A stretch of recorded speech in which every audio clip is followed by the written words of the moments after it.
All right, everybody. I want to make a comment about mental game because Cosmo brought this up, and I think it's a very important point that I'd like to address. Last week was a great example of the mental aspect of trading. It was a rough week, and we had a particular view, or I had a particular view.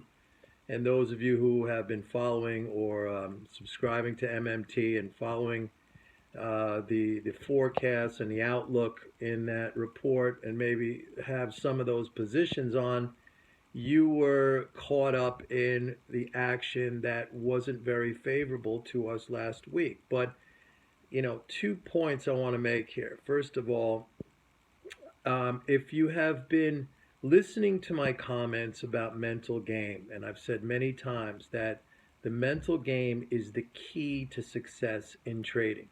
Once you have the mental game, you could literally throw darts at a dartboard and make money. And if you don't have the mental game, doesn't matter how good your information is, you will not make money consistently. You will end up sabotaging yourself. And I think some of you are starting to realize that it's all about that mental game, that mental process, the challenge, the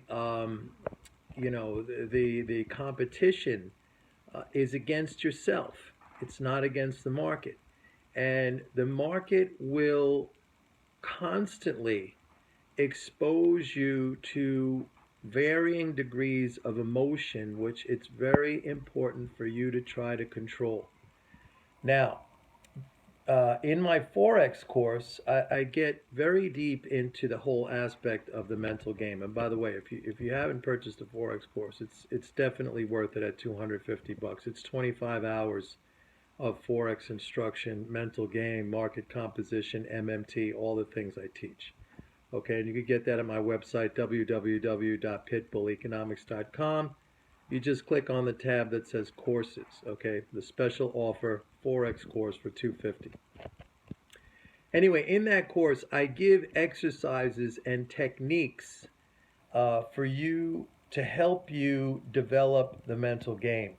This is just, I've used the analogy in the past of exercise, working out, training your body physically, just to get fit or to be a competitive athlete. It's not just that you say one day, "Hey, I want to be, the best in the pole vault or the 100-meter dash." I mean, you have to train for that, and everyone can improve. Okay, I mean, I might not end up being, Roger Federer when I play tennis or Tiger Woods when I play golf. I don't play golf anyway, but I mean, if I did, and I might not end up being Kobe Bryant if I play basketball, but I could definitely improve.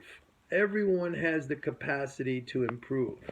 Now, there's a very simple way in the beginning to get a handle on your emotions, and that is to really, really, really cut down your exposure, reduce your risk.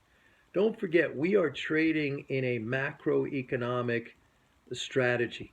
Okay, we are utilizing a macroeconomic strategy based on MMT. That doesn't change from day to day. It doesn't change from week to week. It might not change for months at a time. It might not change for years. Okay, if you can't handle a few percent swing, then and when that happens, you say this is not working. I have to think of something else.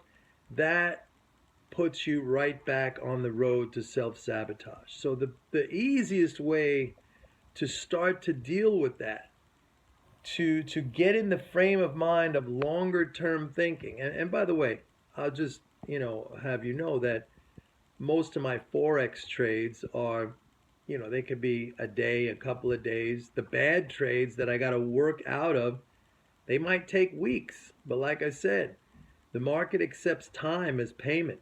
You can pay to lose. It's your choice. You can go ahead and pay to lose. The problem with paying to lose is that you do not know for certain if your next trade is going to be a winner or a loser. You try to trade with certain probabilities, and maybe you have a system that produces over time X number of winners, X number of losers, but you could have a string of small losses that adds up to a big loss. I'd rather pay with time. I know how to do it. All right. So when you're embarking on this journey, if you're following my you know advice here, my comments, and you want to kind of proceed in this fashion, and again, it's all up to you. It's about alignment. That's another principle. You have to do what's aligned to your own personality.